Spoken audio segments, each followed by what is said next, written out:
ولتكن منكم أمة يدعون إلى الخير ويأمرون بالمعروف وينهون عن المنكر وأولئك هم المفلحون. Mereka itu banyak bertanya, terus kita nanti hidupnya bagaimana, makannya bagaimana gitu, karena mereka juga mendengarkan dari para guru-guru yang lain ya, bahwa pada saat dukhon itu nanti harus mengamalkan ada yang dibaca itu supaya Allah itu memberikan kita sehat dan kenyang terus panjang masa. Itu kadang-kadang juga membingungkan mereka. Bismillahirrahmanirrahim. Assalamualaikum warahmatullahi wabarakatuh. Alhamdulillahi rabbil alamin. Wassalatu wassalamu ala ashrafil hamdiya wal mursalin wa ala alihi wa sahbihi rasulillah jamain. Berjumpa lagi dengan channel kita ya ikhwah.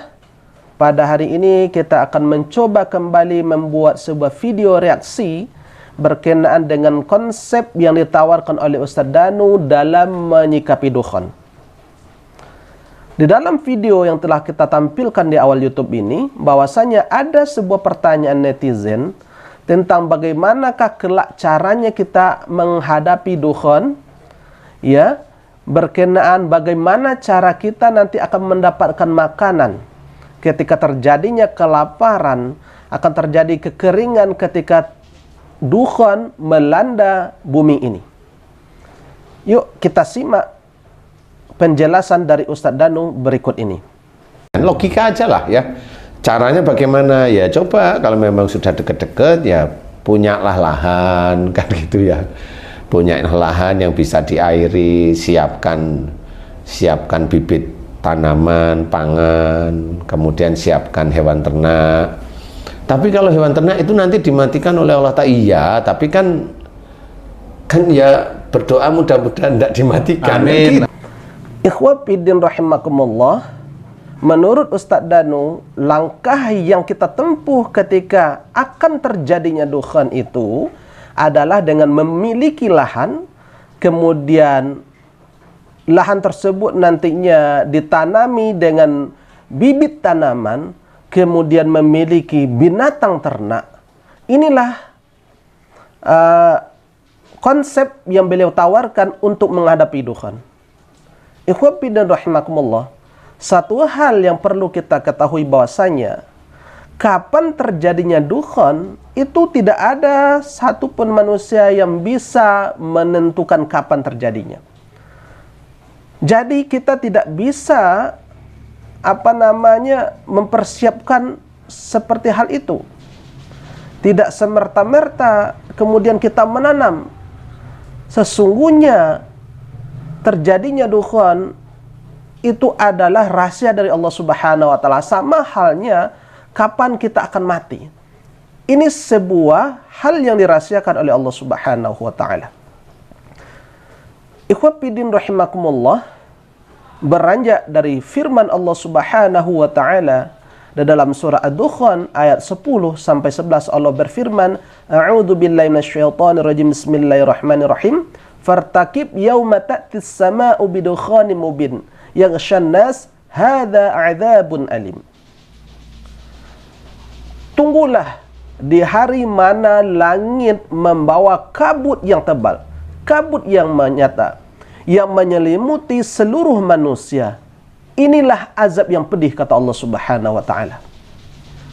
Kalau kita lihat dalam tafsir Kamena, ringkasan tafsir Kamena, bahwasanya kondisi bumi ketika itu kering kerontang, sehingga dengan kering kerontang kemudian kelaparannya berkepanjangan, sehingga debu-debu naik ke langit, sehingga menutupi yang namanya angkasa, sehingga matahari tidak tembus ke bumi. Inilah kondisi bumi ketika itu. Kemudian kalau kita lihat lagi di dalam tafsir Jalalain disebutkan bahwasanya kondisi bumi itu tandus, terjadinya kelaparan di mana-mana, kemudian terjadinya peceklik, sehingga puncaknya mereka melihat seolah-olah langit ini dipenuhi oleh dukhan, dipenuhi oleh kabut. Ikhwat fillah rahimakumullah, kalau kita lihat lagi teori ilmiah yang disampaikan oleh ahli paleontologi, hal ini persis terjadi di mana spesies dinosaurus pernah punah sekitar 6,4 juta tahun yang lalu, di mana punahnya spesies dinosaurus yang dihantam oleh meteor. Seperti ini pula lah mereka menggambarkan nanti ketika terjadinya dukhan. Ketika asteroid ingin menghantam bumi, kemudian asteroid itu bergesekan dengan atmosfer bumi, maka akan terjadilah gesekan dan menimbulkan asap yang tebal, sehingga memenuhi bumi, sehingga memenuhi langit, dan sehingga matahari tidak tembus ke bumi. Nah, ketika asteroid menghantam bumi, maka ketika itu debu berterbangan ke udara. Inilah kondisi bumi ketika itu yang disampaikan di dalam, yang kita baca dalam tafsir Jalalain, kemudian yang kita baca di tafsir ringkas Kemenak. Ikhwan fillah rahimakumullah. Nah, bagaimana nanti kondisi umat ketika itu? Ketika itu umat akan menjadi dua golongan, yakni orang-orang beriman dan orang-orang kafir. Kondisi orang mukmin ketika itu, sebagaimana hadis yang diriwayatkan oleh Tabrani, adalah kazukmati, seperti orang yang tertimpa pilek, seperti orang yang kena penyakit pilek.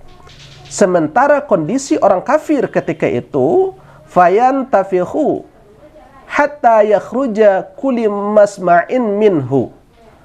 Kalau kondisi orang kafir ketika itu, mereka akan mengalami sesak nafas, kemudian keluar cairan di telinga mereka. Inilah kondisi umat ketika itu. Nah, yang menjadi pertanyaan, mungkinkah ketika itu kita akan bercocok tanam?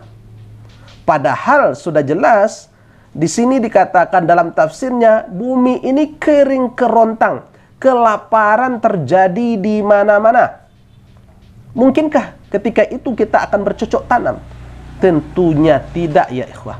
Sekali lagi tentunya tidak, karena bumi ini kering kerontang. Ikhwah fillah rahimakumullah, maka bercocok tanam ketika itu sangat-sangat tidak memungkinkan. Jangankan untuk tanaman, manusia saja kelak banyak mati bergelimpangan.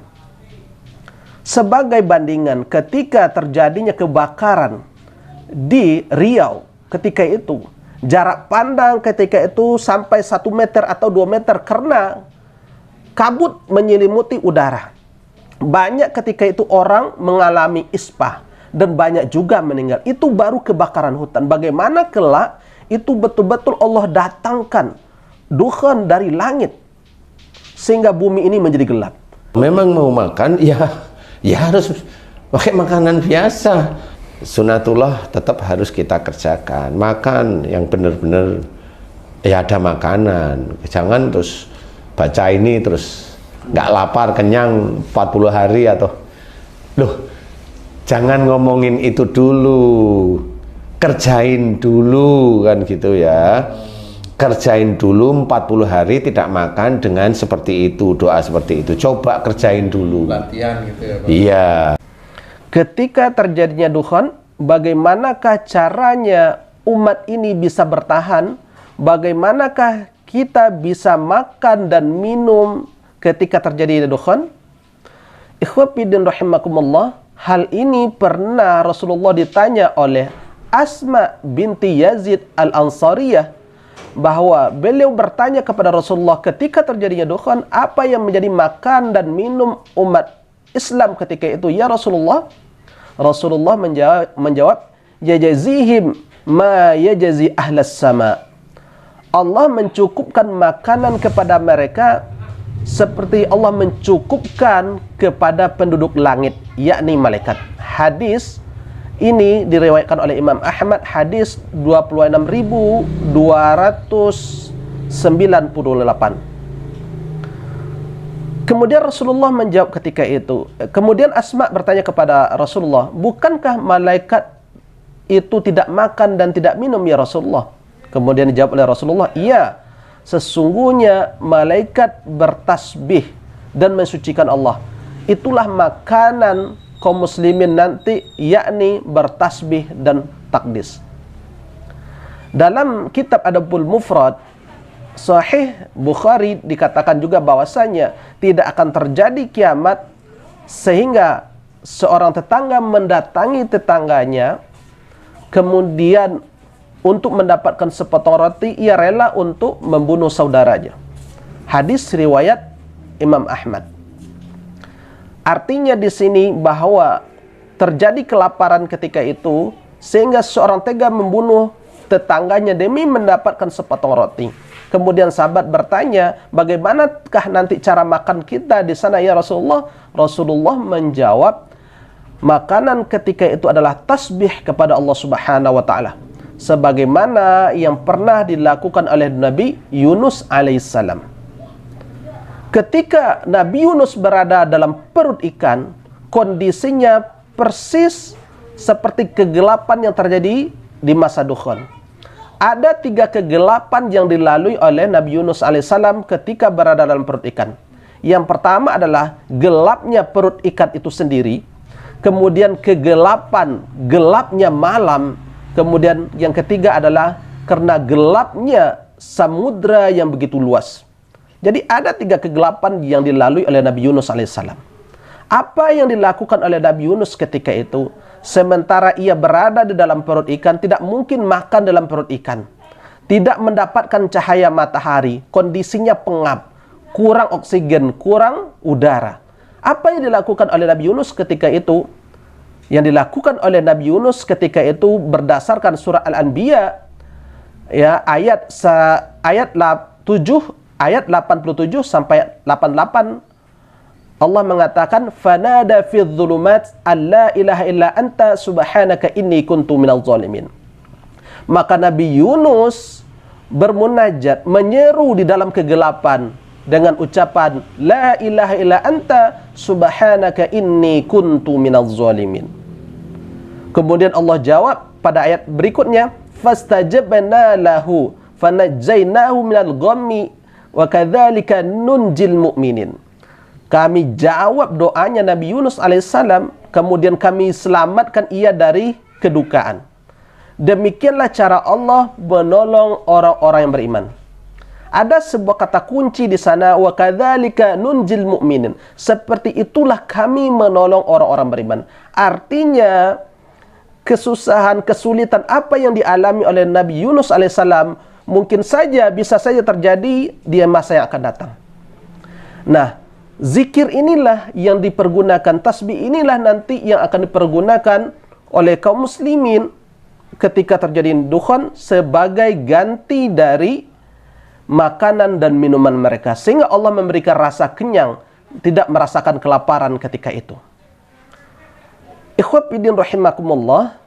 Kemudian kalau kita lihat dalam surah As-Saffat ayat 143 sampai 144, Allah berfirman di sana, falaula annahu kana minal musabbihin la labitha fi batnihi ila yaumi yub'atsun. Kalau bukanlah Nabi Yunus itu termasuk orang yang banyak bertasbih, niscaya Nabi Yunus itu akan berada dalam perut ikan itu sampai hari berbangkit. Jadi karena banyaknya Nabi Yunus bertasbih kepada Allah, sehingga datanglah pertolongan Allah Subhanahu wa taala ketika itu. Ini pula lah kelak yang terjadi ketika umat ini ditimpa dukhon. Kalau umat ini banyak nanti bertasbih kepada Allah, maka ketika itulah pertolongan Allah Subhanahu wa taala akan turun kepada mereka. Daerah-daerah tandus itu sebenarnya oleh Allah Ta'ala mau disuburkan. Dengan turunnya hujan itu mau disuburkan, sehingga nanti pada saat dukhon itu saudara-saudara kita di Arab itu tetap bisa bercocok tanam kalau beliau mengerti. Kalau enggak ya wallahu a'lam ya. Kalau menurut saya seperti itu. Jadi sudah harus mulai berpikir. Dalam video yang kedua ini, seperti yang kita lihat, bahwasanya terjadinya penghijauan di bumi tandus di Arab Saudi sana, ini merupakan juga tanda-tanda di akhir zaman. Kalau kata Ustaz Danu di sana, sengaja Allah hijaukan bumi yang tandus itu supaya nanti orang Arab itu bisa bercocok tanam. Ikhwatiddin rahimakumullah, seperti yang telah kita sampaikan di awal tadi, bahwasanya kondisi bumi ketika dukhon itu kering kerontang, tidak ada tumbuh-tumbuhan, tidak ada air, ya, tidak ada air, dan kondisi bumi ketika itu menjadi gelap. Menjadi gelap. Ikhwatiddin rahimakumullah, kalau kita mau berbicara dan berpikir secara logis, bahwasanya yang namanya tumbuh-tumbuhan itu butuh yang namanya matahari untuk menghasilkan zat hijau daun atau proses fotosintesis. Sementara ketika itu bumi ini pertama kering kerontang, kemudian langit menjadi gelap, tidak tahu apakah ini siang ataupun malam. Nah, bagaimana mungkin tumbuh-tumbuhan bisa hidup tanpa matahari? Manusia saja kelak itu banyak yang mati, apalagi tanaman, apalagi hewan. Manusia saja nanti banyak yang meninggal, banyak yang berguguran. Jangankan ya tumbuhan, manusia saja banyak nanti mati bergelimpangan. Jadi ini tidak mungkin bahwa kita akan bercocok tanam ketika terjadinya dukhon. Maka solusinya apa? Itu yang telah kita sampaikan sebelumnya. Solusinya seperti hadis yang disampaikan oleh Rasulullah SAW tadi, yajazihim ma yajazi ahlas sama. Allah mencukupkan makanan mereka seperti apa yang dicukupkan kepada ahlas sama, penduduk langit, yakni malaikat. Malaikat itu, mereka itu bertasbih kepada Allah Subhanahu wa taala, dan umat muslim ketika itu juga bertasbih kepada Allah. Nah, itulah menjadi makanan dan minuman mereka di akhir zaman.